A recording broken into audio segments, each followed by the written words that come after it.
folks, we are joined by Farah Ismail, a dynamic founder, facilitator, executive coach, speaker, and author, driven by a vision to inspire and empower emerging leaders, especially women, to embrace their unique talents and lead with confidence. Drawing from her transformative experiences, Farah embarked on an entrepreneurial journey with Interact Consulting. And this is the special series called TGV Courage Catalyst, which we are doing on account of International Women's Day 2024. And this is the last and the fourth episode of the series. And the topic for today is inner and outer work of courage, the power of creation. And in case if you haven't already checked our previous episodes of this series, we have done one episode on taking the first step, and the second one on building ethical and sustainable practices, and the third one on maximizing coaching impact, 5 key distinctions. So in case if you haven't tuned in, I would strongly recommend you to go ahead and either listen or watch to them in any sequence, because these are all different topics and you can tune in as per your convenience. So as we prepare to delve into our conversation today, here's an exciting twist as always. Let us tickle our brains guest first. So Farah, get ready for another rapid fire round of random words. I'll mention a few and I would love to hear the first thing that comes to your mind in response. And let's dive right in if you're ready. I'm ready. Okay. Achievement. Need to be celebrated. Efficiency. Systems. Motivation. Innate. Productivity. Being indistractable. Strategy. It's a GPS. Resilience. The monarch butterfly. Collaboration. Trump's competition. Vision. Compass. Adaptability. Rubber band. And the last one is recognition. Acknowledgement. Amazing. And thank you again for those spot on answers. I really appreciate your sportive participation in the rapid fire rounds. And before I welcome you, let me welcome the audience. So folks, welcome to the Guiding Voice podcast series where we embark on transformative conversations for a better future. I'm your host, Naveen Samala, dedicated to making the world a better place through valuable discussions that add value not only to your life, but also to your career. Thank you so much for tuning in.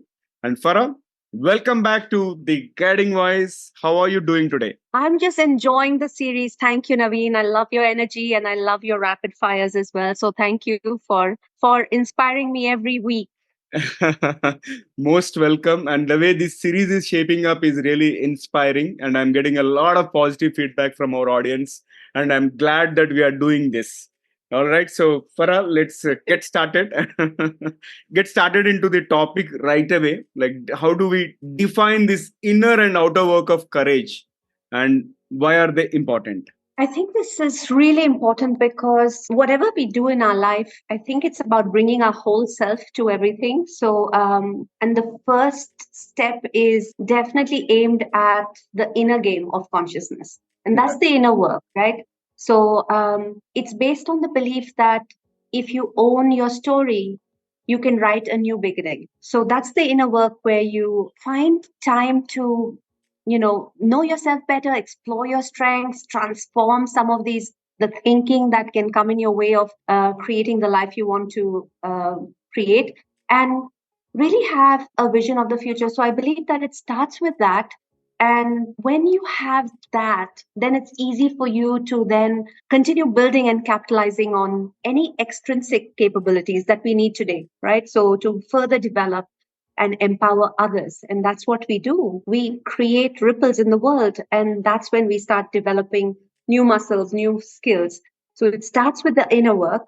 And then, of course, it's about looking at how do you focus on the outer. So first we have to start within and then work on the outer part. That's so profound. Yeah. All right. So now let's discuss about how our inner work influences one's capacity to play big, both in life as well as leadership. When I'm thinking about the work we do, there is two spaces. And if you can imagine like a soul line and a goal line, right? It intersects. So a lot of people come to you to look at goals and what I want to achieve. But a big part of it is that inner work, as I talk to you, which is the soul line, which is really looking at what makes you really tap into your inner potential. And when I think about how this soul line work, that inner work influences our capacity, I'd like to define what playing big really means. Many of us think that playing big is taking, making six figures or taking a very big jump in our career. I want to say that playing big is really changing your relationship with self doubt. And when we do that, we automatically know how to create the playing big in our life. So Tara Moore defines playing big beautifully, and she says it's being more loyal to your dreams, to your calling, not to your fears. So, what are you being loyal to? So, I feel that when you actually do the inner work, you stay grounded in working on what's important to you. And you really step into feeling enough. That's when you can create everything in your life. So, that's one of the ways in which you can build in your life with playing big. Amazing.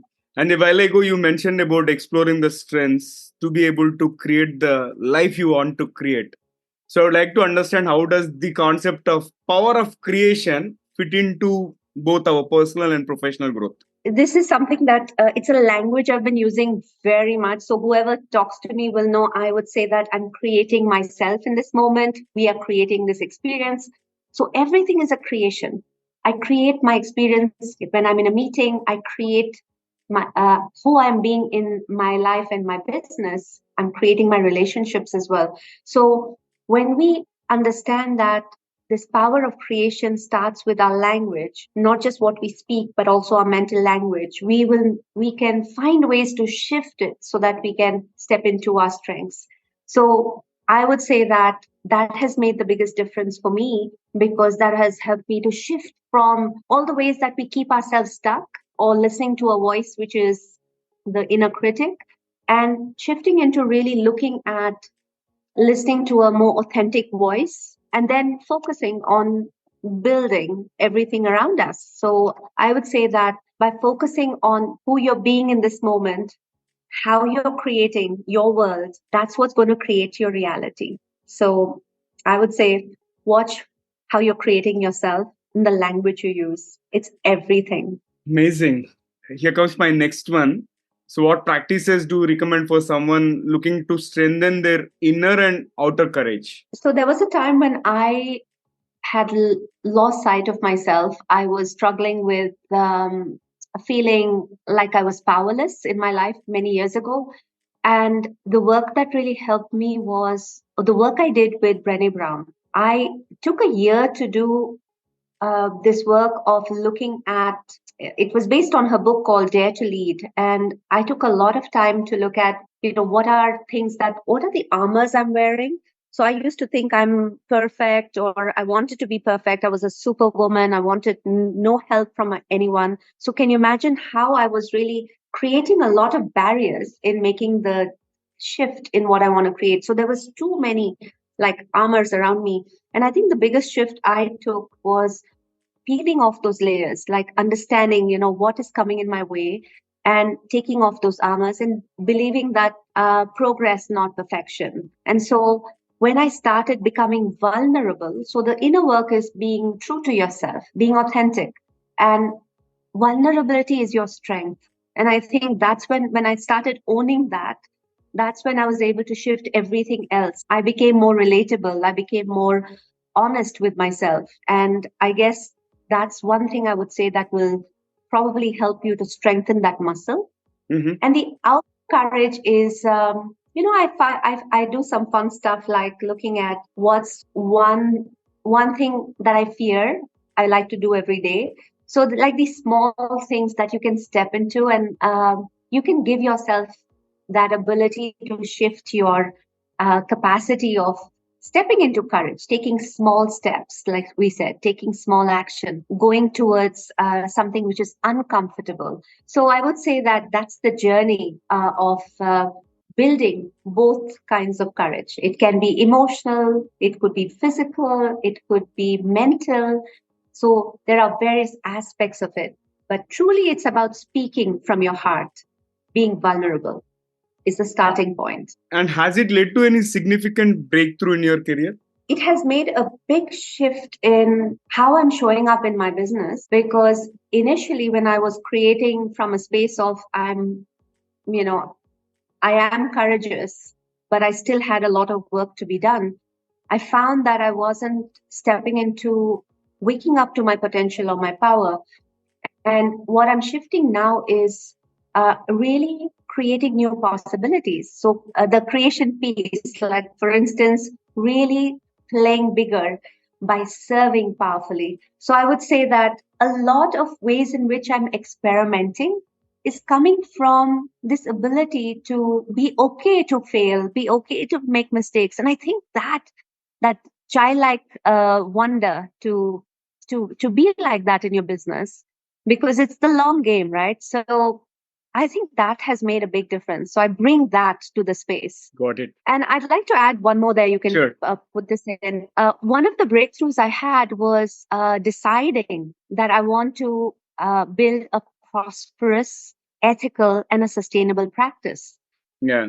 Now, I had to really take a stand for my coaching, stand for what I'm building, and commit to that and give myself permission. So, right now, that's the space I am in. And it requires a lot of courage to say yes to that and no to something else. So, I think it's creating new boundaries for myself. Wonderful, Farah. Let's now talk about your program, the Integral Growth for Women in Leadership. So, what actually led to creation of that program and what it is all about? Oh, that's a beautiful story there. I met an amazing partner in Hong Kong, and we both realized that we were doing similar work in for women, and that led to us co-creating this program. And we did it virtually by doing a lot of work, leadership embodiment work, the dare to lead work together to create this model. It's a very unique model which includes the intrinsic and the extrinsic part of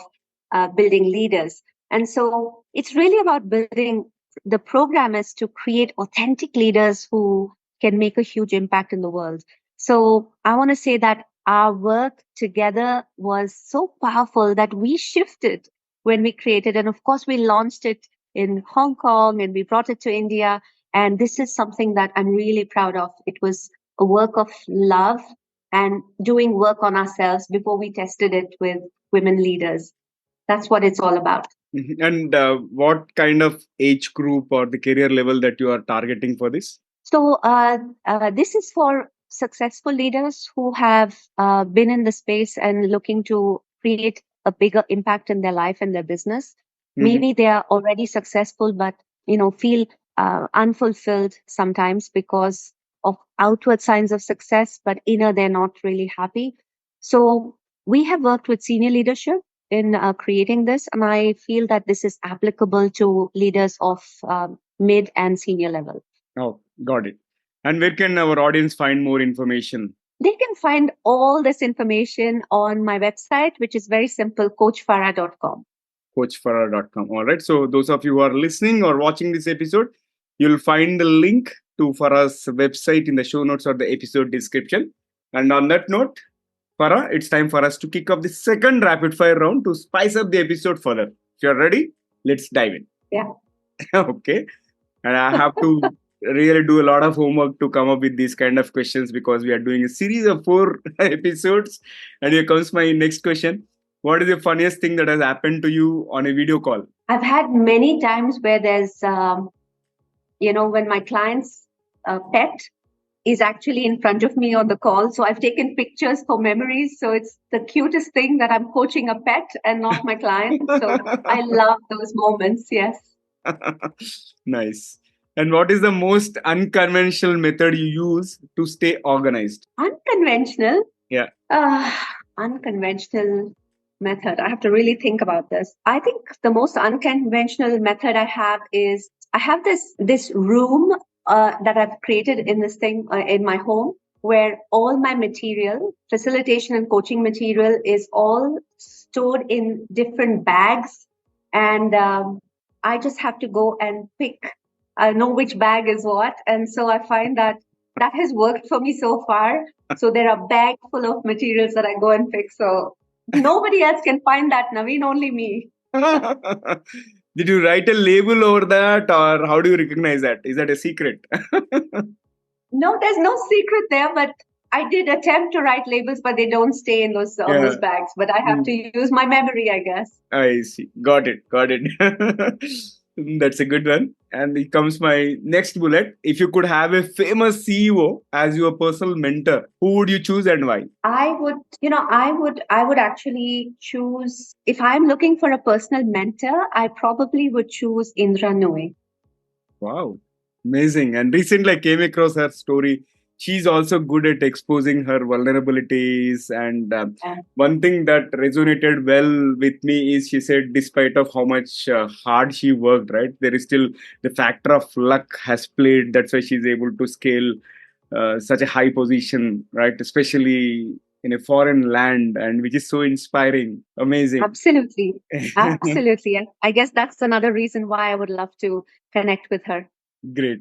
And Farah, what is the weirdest place you have ever taken a work call? You don't want to know, but I was swimming one day and then I realized that it was time for me to take the call. I was not on video, I promised, but I took my phone from the and I was in the pool when I took this call. So yeah, it was the weirdest.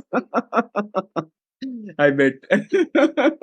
Okay. So, if you were to write a book about your professional journey, what would be the title?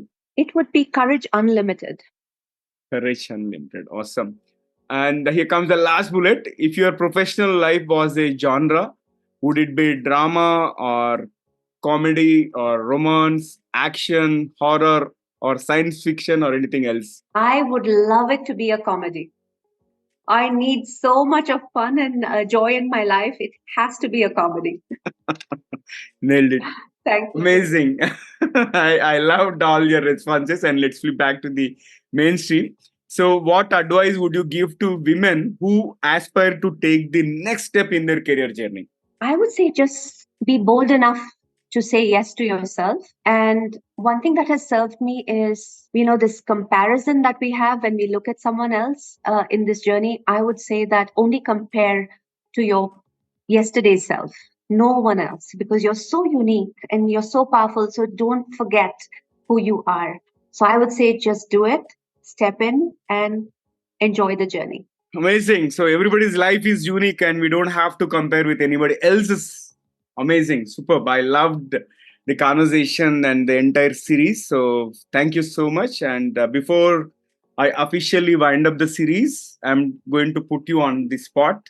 Okay. So tell me about two people who you want me to host on this show for sure. So this is really putting me on the spot. I'm thinking of somebody I love. You will love him. His name is Ruben Gonzalez. He is a four-time Olympian right now, Wow. making history of being the only Olympian to be in 5 Olympic Games in 5 decades. So Wow. I would definitely invite him into this show. He's amazing. Mm-hmm. And the second would be someone who I've really got inspired over the last 1 year.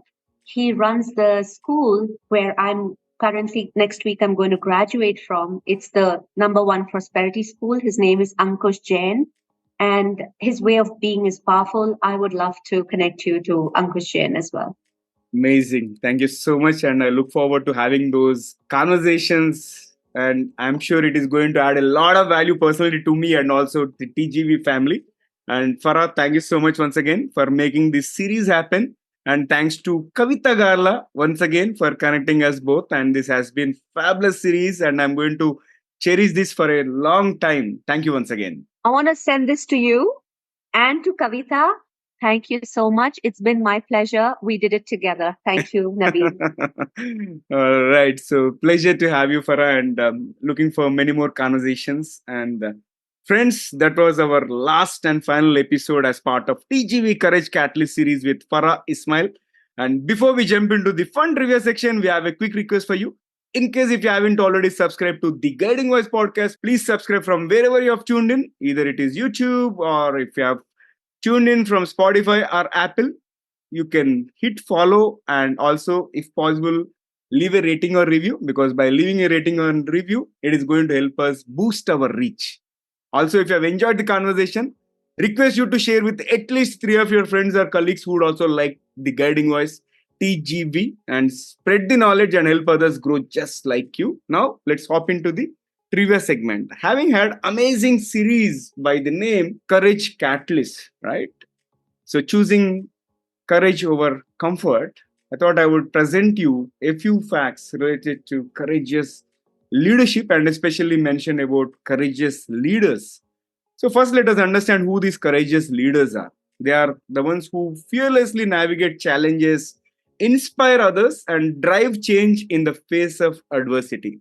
And they exemplify resilience, integrity, and compassion, and their actions often shape the course of history.